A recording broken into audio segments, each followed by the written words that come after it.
नमस्कार इंडिया का नमस्कार। एक बार फिर से जंतर मंतर चौक, जंतर मंतर जो कि धरना प्रदर्शन का केंद्र माना जाता है, राजनीतिक दृष्टि से बहुत ज़्यादा महत्वपूर्ण क्षेत्र। बस शुरुआत वहीं से माता शूलिनी देवी मंदिर, सोलन, हिमाचल प्रदेश। आपको भी मालूम है, हमने पहले भी बता चुके हैं, लेकिन बड़ी अजीब सी बात है कि मैं कहूँ कि एक तरीके से बहुत बेशर्मी की बात है कि ना वहाँ के कोई मुख्यमंत्री, ना शासन, ना प्रशासन किसी भी प्रकार की कार्यवाही करने के लिए उत्सुक है ही नहीं। लेकिन कोई दिक्कत नहीं है, हमारे पास प्राप्त जानकारी के अनुसार अखिल भारतीय ब्राह्मण महासभा कल मुख्यमंत्री के नाम एक ज्ञापन सौंपने जा रही है। मैं फिर से जिन लोगों को नहीं मालूम है याद दिला दूँ कि माता शूलिनी देवी मंदिर के अंदर दुर्गा अष्टमी के दिन जो वहाँ के पुरोहित हैं, उन्होंने सिर्फ शास्त्र सम्मत बात की कि इस हवन के अंदर जिनका यज्ञोपवीत संस्कार हो चुका होता है वो लोग पार्टिसिपेट करते हैं। किसी प्रकार के प्रवेश के ऊपर प्रतिबंध नहीं है, कहीं हवन में बैठने में प्रतिबंध नहीं है। उन्होंने सिर्फ जानकारी दी जिसकी कीमत उन्हें अपनी इज्जत, मान सम्मान सार्वजनिक रूप से गंवाकर चुकानी पड़ी। और IAS महोदया रितिका जिंदल जी, उन्होंने जाकर खबर एक तरफ से प्लांट भी करा दी एक अखबार के अंदर और एक पोर्टल के ऊपर। अनेकों लोगों ने अपने अपने तरीके से उनको ट्रोल करने का प्रयास किया, लेकिन खैर फिलहाल किसी प्रकार का उन रितिका जिंदल जी को उनकी गलती का एहसास कराने का साहस कहूँ या प्रयास कहूँ किसी ने नहीं किया। चलिए अब उससे आगे बढ़ते हैं। आगे बढ़ते हुए जो इस समय सबसे ज़्यादा चर्चा के केंद्र में बना हुआ वो आपको पता है, अर्नब गोस्वामी, जो कि पत्रकारिता से ज़्यादा पिछले कुछ दिनों से मनोरंजन के लिए जाने जा रहे थे। जो उनका एक अंदाज हुआ करता था, जिस प्रकार वो हिलते थे, डुलते थे, या उनके पत्रकार जिस प्रकार भाग कर बातें कहा करते थे। मैं किसी की निंदा नहीं कर रहा हूँ, लेकिन शायद पत्रकारिता की अपनी एक गरिमा होती है, उस गरिमा को यदि ध्यान में रखा जाता तो बहुत ज़्यादा बेहतर होता। लेकिन कल आपको भी मालूम है कि महाराष्ट्र पुलिस ने उन्हें गिरफ्तार किया, और गिरफ्तार किया एक 2018 का केस था। अन्वय नाइक, उन्होंने उनका इंटीरियर डिजाइनिंग का कुछ काम किया था उनके स्टूडियो के अंदर, लेकिन उनकी पेमेंट नहीं की गई, जिसके कारण उन्होंने जो वहाँ का एक अलीबाग तालुका है, वहाँ के अपने फार्म हाउस के अंदर अपनी माँ कुमुद नाइक के साथ अन्वय नाइक ने आत्महत्या कर दी। आत्महत्या के पश्चात उन्होंने एक नोट भी छोड़ा, सुसाइड नोट छोड़ा, लेकिन सुसाइड नोट पर शायद कोई बहुत ज़्यादा उस समय कार्यवाही नहीं हुई। लेकिन इसी वर्ष जब अन्वय नाइक की बिटिया ने दोबारा से उसकी शिकायत की, जो अनिल देशमुख है, जो महाराष्ट्र के गृह मंत्री हैं, तब उन्होंने दोबारा से इस मामले को खोलने का आदेश दिया और प्रॉपर जांच करने की बात कही। उस जांच के बाद कल अर्नब गोस्वामी को उनके घर से गिरफ्तार कर लिया गया। ये सबको मालूम है किस प्रकार का ड्रामा हुआ। मुझे एक चीज़ समझ नहीं आती है, जब इस प्रकार के पत्रकार जो कि वेल नॉन पत्रकार हैं, इसमें कहीं कोई दो राय नहीं है, और उससे भी बड़ी चीज़ आपने देखी कि एक तरीके से उनके प्रवक्ता के रूप में जब राजनाथ सिंह, योगी आदित्यनाथ, प्रकाश जावड़ेकर आदि जब एक तरीके से उनके प्रवक्ता के रूप में विद्यमान, फिर क्यों वो इतना ड्रामा कर रहे थे, क्यों इधर उधर भागते फिर रहे थे? बेहतर होता कि वो अपनी गिरफ्तारी देते या हिरासत में जो लेने आई थी पुलिस, जाते, जांच में सहयोग करते, आगे न्यायालय। आज भी वो न्यायालय गए हैं ना, आपको मालूम ही है कि कल उनकी गिरफ्तारी के पश्चात, उन्हें हिरासत में लिए जाने के पश्चात, जो उनकी पत्नी है अन्वय नाइक की पत्नी अक्षता नाइक, उन्होंने प्रेस के सामने वो आई, उन्होंने वो सुसाइड नोट भी दिखाया, पब्लिकली उन्होंने किया। उन्होंने धन्यवाद किया पुलिस का, महाराष्ट्र पुलिस का, और धन्यवाद उसके बाद उन्होंने कहा कि आज संकष्टी चतुर्थी को मैं गणपति जी का आभार व्यक्त करती हूँ, जब इतने दिनों के बाद मुझे न्याय मिल रहा। करोड़ रुपए कुल मिलाकर उनका 5 करोड़ 40 लाख के लगभग बकाया था। 5 करोड़ 40 लाख में शायद 83 लाख के लगभग अर्नब के ऊपर है, और बाकी जो शेष पैसा फिरोज और एक नीतीश शारदा जो उनके सहयोगी हैं उनके ऊपर भी बकाया था। तो उन्होंने आकर कल प्रेस के सामने आकर वो सुसाइड नोट भी दिखाया और कहा कि जब भी वो पैसा मांगने जाते थे, मांगने का उन्होंने प्रयास किया उनकी आत्महत्या करने के, अन्वय नाइक के आत्महत्या करने के पश्चात भी, तो अर्नब गोस्वामी ने कई बार उन्हें धमकी दी, बेटी का कैरियर बर्बाद करने तक की धमकी दी, और कई लोग उनके घर में धमकी वाले फ़ोन भी करते थे, पीछा भी करते थे। मैं आपको बता दूं कि उनकी जो बेटी है वो राष्ट्रीय स्तर की टेनिस खिलाड़ी है। अब उसके बाद जो भी ड्रामा हुआ, आपको मालूम है कि कल वहाँ की सरकार ने, वहाँ के स्थानीय कोर्ट ने उन्हें न्यायिक हिरासत में भेज दिया था, 14 दिन की न्यायिक हिरासत के अंदर। यद्यपि उनके वकील इसमें भी अपनी जीत मानते नजर आ रहे हैं। और आज हाई कोर्ट में उनकी जमानत याचिका की सुनवाई होनी थी, जो कि कल तक के लिए टाल दी गई है। लेकिन देखने वाली बात यह है कि जैसे ही अर्नब गोस्वामी गिरफ्तार हुए, वैसे ही कम से कम कुछ भी नहीं तो भारतीय जनता पार्टी के जो बड़े बड़े नेता हैं वो अर्नब गोस्वामी के प्रवक्ता बन गए। चाहे उसमें राजनाथ सिंह रहे हों, चाहे उसके अंदर योगी आदित्यनाथ, और योगी आदित्यनाथ तो कल मंच से मतलब इमरजेंसी और ना जाने किस किस की याद दिला रहे थे। अपने प्रदेश की तरफ झांक लें तो पिछले एक वर्ष के अंदर लगभग 14 या 15 पत्रकारों के विरुद्ध कार्रवाई की गई है या FIR दर्ज हुई है। प्रशांत कनौजिया सबको याद होगा, जो उन्होंने एक पत्रकार महोदय ने जो स्कूल के अंदर दिखाया था बच्चे कैसे नमक से रोटी खा रहे थे, उनके ऊपर एक वीडियो करी। वहाँ के लोगों ने कहा कि जी क्योंकि प्रिंट मीडिया के आदमी इसलिए वीडियो नहीं बना सकते। तो लगभग इतने, और मैं पूरी की पूरी लिस्ट देने के लिए तैयार हूँ। गौर कीजिएगा, हम पहले से भी कहते आ रहे हैं, हम आज भी कह रहे हैं कि ना हम दुश्मन हैं सरकार के, ना पैरोकार गुनहगार, लेकिन सत्य दिखाना नमस्कार इंडिया का पहला कर्तव्य। नमस्कार इंडिया किसी भी चीज़ से, किसी दबाव के आगे झुकता नहीं है। यद्यपि अब बेशक एक पत्रकार ने गलती, लेकिन पत्रकार महोदय अगर बेहतर होता कि उस समय का जितना भी मेलोड्रामा जो भी क्रिएट किया गया वहाँ पर, उसके बाद उन्होंने कहा मुझे मारा फलाना ढेकना। यद्यपि महाराष्ट्र पुलिस ने एक और केस दर्ज कर दिया है उनके विरुद्ध कि काम में बाधा डालने या एक महिला अधिकारी को उनकी शायद कुछ चोट आई होगी, उसके अंदर महाराष्ट्र पुलिस ने अर्नब गोस्वामी के विरुद्ध एक और केस दर्ज कर लिया है। ये ध्यान रखिएगा। चलिए अब देखते हैं कल इस विषय के अंदर क्या होता है। बची राजनीति के अंदर आपको मालूम ही है कि आज जो बिहार चुनाव के तीसरे चरण का आज अंतिम दिवस था प्रचार का, और चलते चलते नीतीश ने एक बात कही कि भाई ये मेरा शायद अंतिम चुनाव है, इसके बाद मैं कुछ चुनाव नहीं लड़ूंगा। ये नीतीश कुमार का अच्छा होगा। और इसके अंदर राहुल गांधी का जिस प्रकार चल ही रहा है, आपने देखा होगा राहुल गांधी की सभाओं के अंदर किस प्रकार भीड़ आ रही है। और पंजाब सरकार तो नहीं कहूँगा, पंजाब कांग्रेस ने भी जंतर मंतर के ऊपर कल यहाँ पर एक विशाल धरना दिया। मैं इसलिए कल की खबर आपको आज इसलिए बता रहा हूँ क्योंकि कल हमारी वीडियो के साथ फिर वही बात जो पहले भी हो चुका है, जिस प्रकार फाइल करप्ट राइट जो भी है। और वहाँ पे अमरिंदर सिंह आए, उन्होंने कहा भी कि भाई यहाँ पे जो मालगाड़ी के ऊपर प्रतिबंध लगाया हुआ है सरकार ने, उसकी वजह से हमारे जो वहाँ के प्लांट हैं बिजली के लिए वो बंद होने के कगार पर हैं। ये सारी की सारी राजनीति वाली चीज़ें वहाँ पर चलती रहीं। हम आपको एक वीडियो और दिखाना चाहते हैं, और उस वीडियो के अंतर्गत वो ये है कि आपको भी पता है कि जैसे लखनऊ एयरपोर्ट का प्राइवेटाइजेशन कर दिया गया, रेलवे में भी काफ़ी सब चरणबद्ध तरीके से प्राइवेट हाथों में सौंपा जा रहा है। उसके अंदर भूपेश बघेल की एक वीडियो हम आपको दिखाते हैं, जो उन्होंने भूपेश बघेल ने कहा। ये बोलते थे कि कांग्रेस की सरकार थी 70 साल में कुछ नहीं किया। अच्छी बात है, हमने कुछ नहीं किया भाई, उनको मौका दे दिया। लेकिन मैं पूछना चाहता हूं, ये जो रेलवे स्टेशन बनाए, रेलवे स्टेशन को जो बेच रहे हो, क्या तुम्हारे दादाजी ने बनाया था? ये हवाई अड्डा किसान नेता चरण सिंह के नाम से लखनऊ में जो एयरपोर्ट है वो बिक गया अडानी के नाम से। ये तुम्हारे नाना जी ने बनाया था। रेलवे स्टेशन बेच दिए, एयरपोर्ट बेच दिए, तेल के खदान बेच दिए, लोहे के खदान बेच दिए, स्टील प्लांट बेच दिए। अब नजर है किसानों के जमीन पर, आपकी जमीन, आप अपनी जमीन बचा लीजिए। मैं आपसे हाथ जोड़ के निवेदन करना चाहता हूं, आप अपनी जमीन बचा लीजिए। अब एक जानकारी और आ रही है कि फ्रांस के नाम पर जो विरोध प्रदर्शन हुआ था भोपाल के अंदर, वहाँ के MLA थे कांग्रेस के आरिफ मसूद, उनके नेतृत्व में जो हुआ था, आज उनके एक कॉलेज के ऊपर बुलडोजर चला, मतलब कॉलेज के कुछ हिस्से के ऊपर। कहा गया कि अनधिकृत निर्माण है, जो उनका मुख्य निर्माण है वहाँ पर भी 2005 से उन्होंने स्टे लिया हुआ है, उसके ऊपर कार्रवाई नहीं की हुई है। लेकिन कुछ हिस्सा जिसको इलीगल बताया जा रहा है, इलीगल कंस्ट्रक्शन के रूप में बताया जा रहा है, वहाँ पर उसके ऊपर बुलडोजर चला दिया है।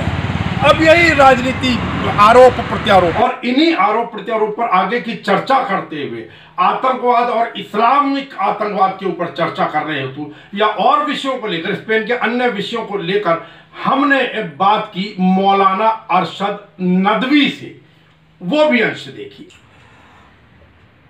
तो जैसा कि आपको मालूम है कि आज के समय में फ्रांस की वारदात को लेकर अनेकों जगह धरने, प्रदर्शन आदि आदि बातें, और हिंदुस्तान में इस सब को लेकर बेवजह दो समुदायों या आपस के कुछ मित्रों के बीच तनाव उत्पन्न करने की स्थिति चल रही है। राजनीतिक आरोप प्रत्यारोप का दौर जारी, लेकिन उसी के अंदर हम आज इसी फ्रांस के विषय पर, विशेष रूप से फ्रांस के विषय पर बात करने के लिए मौलाना अरशद नदवी साहब के साथ हैं। मौलाना साहब, आपका स्वागत है नमस्कार इंडिया के अंदर। मौलाना साहब, आपसे पहली प्रतिक्रिया आपकी जानना चाहूंगा, क्या कहेंगे फ्रांस में जो पैगंबर साहब का कार्टून बनाया और उसके बाद का जो भी घटनाक्रम है, उसके विषय पर आपकी पहली प्रतिक्रिया? देखिए, सबसे पहली बात तो ये है कि फ्रांस के अंदर जो प्रोफेट हज़रत मोहम्मद सल्लल्लाहु अलैहि वसल्लम के बारे में जो कार्टून बनाया गया, उनका जो एक खाका शाये किया गया, वो इंतहाई काबिल मज़म्मत है और मैं उसको कंडेम करता हूँ। हज़रत मोहम्मद सल्लल्लाहु अलैहि वसल्लम जो आखिरी पैगंबर हैं, आपसे पहले हज़रत आदम से लेकर के हज़रत ईसा तक जितने पैगंबर आए हैं, उन तमाम को मानना, उनकी इज्जत करना, उनका इकराम करना, ये हमारे ईमान का हिस्सा है। फ्रांस के अंदर जो अमल हुआ है वो इंतहाई अफसोसनाक है, काबिल मजम्मत है, लिहाजा हम उसको कंडेम। मौलाना साहब, उसको तो हर व्यक्ति कंडेम कर रहा है, यहाँ तक कि फ्रांस के राष्ट्रपति ने भी कहा, लेकिन उसके बाद जो भी क्रम चला, जिसके अंदर उस टीचर की जिसने वो कार्टून बनाया था या मजाक उड़ाना चाहा पैगंबर साहब का, उनका कत्ल कर देना, उसके बाद फिर एक और व्यक्ति का जाकर चर्च के अंदर कत्ल कर देना, क्या उसकी निंदा नहीं की जानी चाहिए? जी बिल्कुल, ये सवाल आपने बहुत अच्छा किया है, क्योंकि इस वक्त दुनिया को सबसे ज़्यादा अगर किसी चीज़ की ज़रूरत है तो वो अमन की, शांति की ज़रूरत है। जिस आदमी ने पैगंबर हज़रत मोहम्मद सल्लल्लाहु अलैहि वसल्लम का कार्टून बनाया, खाका बनाया, वो आदमी काबिल सज़ा है, उसको सख्त से सख्त सज़ा देनी चाहिए। लेकिन उस अमल के बाद जो रद्द अमल सामने आया कि किसी का कत्ल कर देना या किसी के इबादत गाह को निशाना बना देना, ये इस्लाम की तालीम नहीं है, इसकी इजाज़त जो है इस्लाम नहीं देता है। लेकिन मौलाना साहब, प्रश्न यही है आज के समय में कि पैगंबर साहब का कार्टून बनाया, सबने निंदा की, कोई दो राय नहीं है। भारत के अंदर भी आपने देखा होगा, भोपाल में जिस प्रकार भी प्रदर्शन किया गया या और जगहों पर भी जो प्रदर्शन किया गया, जब पैगंबर साहब का कार्टून बनाने के विरोध में यदि प्रदर्शन किया गया, तो क्या कोई प्रदर्शन या सामने आकर इस चीज की निंदा नहीं की जानी चाहिए थी, इसी प्रकार एक जमात के द्वारा या कुछ लोगों के द्वारा सामूहिक रूप से, जिन्होंने भी ये कत्ले आम किया उसके बाद? ये तो शायद कहीं पैगाम नहीं है मोहम्मद साहब का। हाँ, बिल्कुल सही आपने कहा कि हज़रत मोहम्मद ने इस तरह की कोई तालीम नहीं दी है, लेकिन जिस आदमी ने इस अमल को किया था कि आपका कार्टून बनाया गया और फिर उसके बाद उसने जो है सामने वाले के जज्बात से उसने खिलवाड़ किया, मैं इस सिलसिले में आपको बतला देना चाहता हूँ कि अकीदे का जो ताल्लुक़ है, आस्था का जो ताल्लुक़ है इंसान के अंदर, वो एक जज्बाती ताल्लुक़ हुआ करता है। आपका ताल्लुक़ जो मज़हब से है, उस मज़हब के अकीदे को हम जो है निकाल नहीं सकते, आप हमारे अकीदे को नहीं निकाल सकते, क्योंकि इंसान का जो रिश्ता होता है वो एक रूहानी रिश्ता होता है। लिहाजा उसके जज्बात से जब उसने खिलवाड़ करने की कोशिश की तो उस शक्ल में जो है क्या कहते हैं वो रद्द अमल उसकी जानिब से जाहिर हुआ। मौलाना साहब, मेरा प्रश्न ये नहीं, मौलाना साहब पहली चीज बिल्कुल ठीक है कि वो निंदनीय काम था जो भी उन्होंने किया टीचर ने। मैं जो कह रहा हूँ, जिस प्रकार उस निंदनीय कार्य के विरुद्ध जो लोग सड़कों पर आए, तो क्या जिसने कत्ल किया उसके विरुद्ध नहीं आना चाहिए था रोकने के लिए? और दूसरी प्रश्न मेरा, कि उस व्यक्ति का जिसने भी कत्ल किया उस टीचर का या जिन्होंने चर्च के अंदर जाकर कत्ल किया, उनकी तो फीलिंग्स हर्ट हुई, उन्हें तो बुरा लगा, लेकिन आपकी फीलिंग भी तो हर्ट, आप भी क्या ऐसा कर सकते थे? हाँ नहीं, बिल्कुल नहीं, ऐसा नहीं, इस तरह की करने की किसी को आजादी नहीं है। जी, एक व्यक्ति की फीलिंग्स हर्ट हुई, उसने ये सारी चीजों का अंजाम दिया।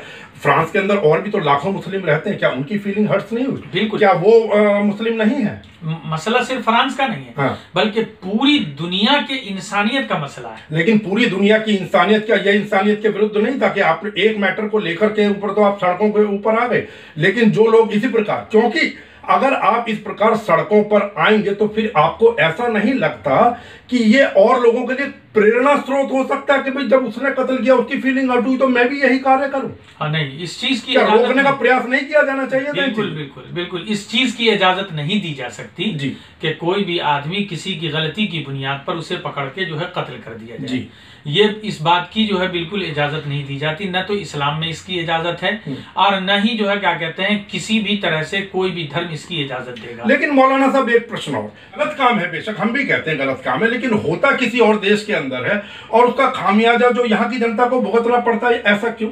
हाँ नहीं, वो इस वजह से कि देखिए मजहब की कोई सरहद नहीं होती। लेकिन सरहद नहीं होती, लेकिन उसके विरुद्ध अगर कोई कानूनी कार्रवाई होगी तो उसी देश की सरकार करेगी ना, भारत की सरकार तो कर नहीं सकती है। नहीं, मुल्क जो है वो मुल्क की सरहद तो हो सकती है, लेकिन इंसानियत की और मजहब की कोई सरहद नहीं है। जी, इस वजह से अगर हम यहाँ पर जो है क्या कहते हैं हमारे मुल्क के अंदर हमारे हिंदू भाई अगर रहते हैं तो इसका ये मतलब नहीं है कि अमेरिका के अंदर रहने वाला कोई भी दूसरे मजहब का, जैसे ईसाई है या यहूदी है, वो हमारे हिंदू मजहब की जो है वो तौहीन कर दे और हम यहाँ पर बैठे रहें।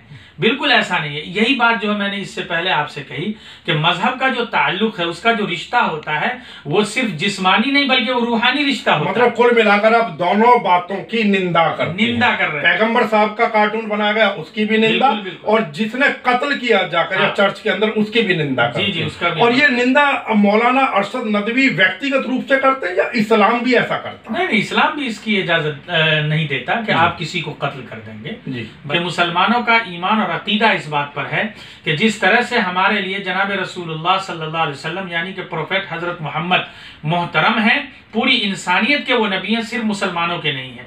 इसी तरह से अगर हमारे इस मुल्क के अंदर अगर कोई सिख भाइयों के जज्बात से खिलवाड़ करने की कोशिश करेगा तो हम जो है उसकी इजाजत नहीं देंगे। इसी तरीके से अगर कोई हिंदू भाई के मजहब के साथ खिलवाड़ करने की कोशिश करेगा हम इसकी इजाजत नहीं देंगे। इसी तरह से अगर कोई क्रिश्चियन के जज्बात के साथ खिलवाड़ करने की कोशिश करेगा तो भी हम इसकी इजाजत नहीं देंगे, क्योंकि ये हमारे ईमान का हिस्सा है और ऐसा हिस्सा है कि जिसका इनकार नहीं किया जा सकता। ये बुनियादी तालीम सबसे पहले हमें दे दी गई है कि जो इकराम और एहतराम आप अपने पैगंबर का और मजहबी रहनुमा का करते हैं, बल्कि पैगंबर तो बहुत बड़ी चीज हो गई। मैं तो ये कहता हूं कि अगर एक आदमी इतना ऐसा मुकद्दस है कि जो 50 आदमी के लिए या 100 आदमी के लिए मोहतरम और मुकद्दस है तो उसकी बात हो सकता है कि हमें अच्छी न लगे, लेकिन इसका यह मतलब नहीं है कि आप उसकी तौहीन करेंगे। मैं तो किसी इंसान की जो मोहतरम और मुकद्दस और बुजुर्ग या ऋषि मुनि अगर कोई सामने में मौजूद है तो हम उसके भी जज्बा, उसकी भी इज्जत से खेलने की इस्लाम इजाजत नहीं देता और न ही मैं दे सकता हूं। बहुत अच्छा। अच्छा, एक चीज मैं जानकारी आपसे, इस समय इस्लामिक आतंकवाद की बहुत ज्यादा चर्चा है, लेकिन आतंकवाद की चर्चा लोग नहीं करते हैं। ये तो देखिए इंतहाई अफसोसनाक है कि इस्लामिक आतंकवाद, ये तो खुद एक जुमला जो है बहुत गलत है। अगर ये इस तरीके की बात की जाएगी तो बुरे लोग कौन सी जो है मतलब ये कि दुनिया के अंदर नहीं है, कौन से समाज के अंदर नहीं है। मैं कह रहा हूं कि अगर बुराई जो है क्या कहते हैं, पहली बात तो यह है कि इस्लामिक आतंकवाद तो हो ही नहीं सकता। उसकी वजह यह है कि मजहब जो है वो सिर्फ मजहब है, चाहे वो हिंदू मजहब हो, चाहे वो ईसाई मजहब हो, चाहे वो जो क्या कहते हैं कि वो सिख मजहब हो। आप किसी भी मजहब को आतंकवाद से जोड़ ही नहीं सकते हैं। हाँ, उसके मानने वाले लोग या उस पर चलने वाले लोग अगर कोई अमल करते हैं तो उस अमल की बुनियाद पर आप उसके मजहब को या उसके समाज को या पूरी कम्युनिटी को निशाना नहीं बना सकते। मिसाल के तौर पे हमारे समाज के अंदर एक बात ये चलती है कि पांचों उंगली बराबर नहीं होती, ये तो कहावत है।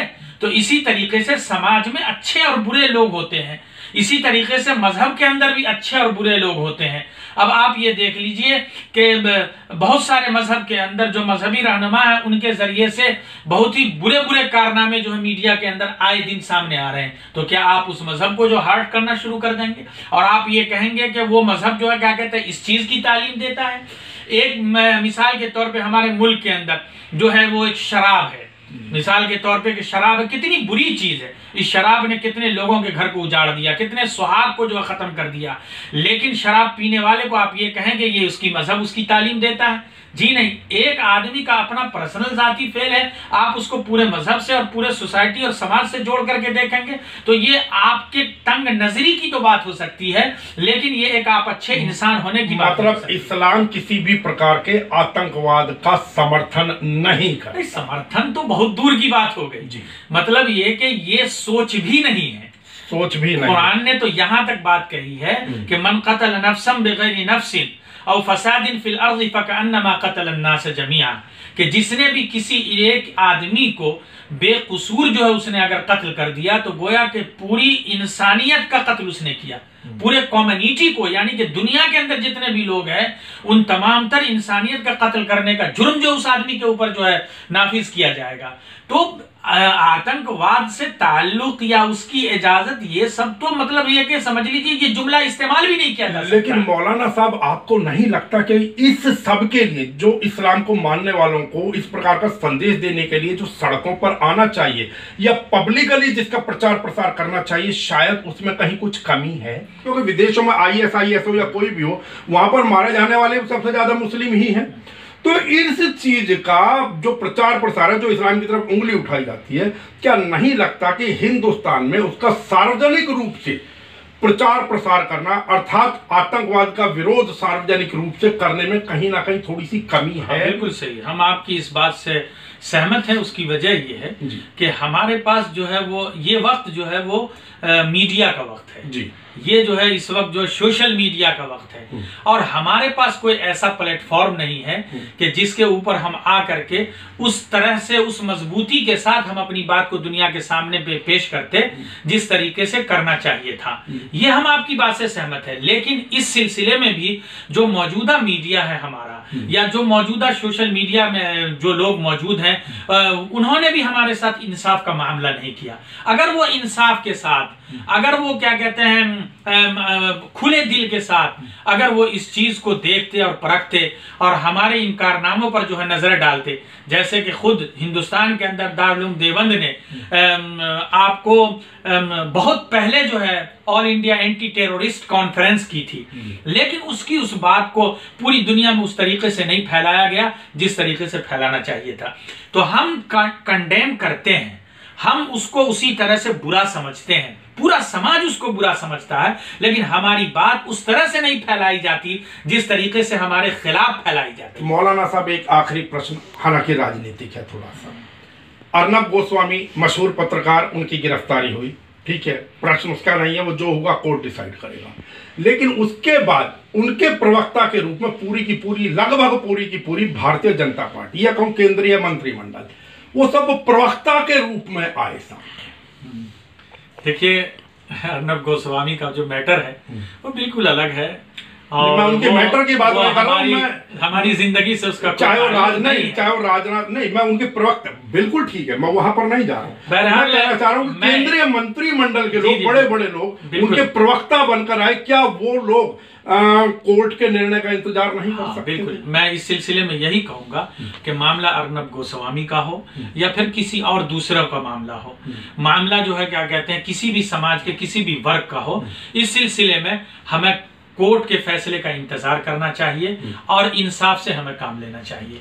क्योंकि अगर हमने जो इंसाफ से काम नहीं लिया तो फिर समाज जो है हमारे ऊपर एतमाद करना जो है वो छोड़ देगा।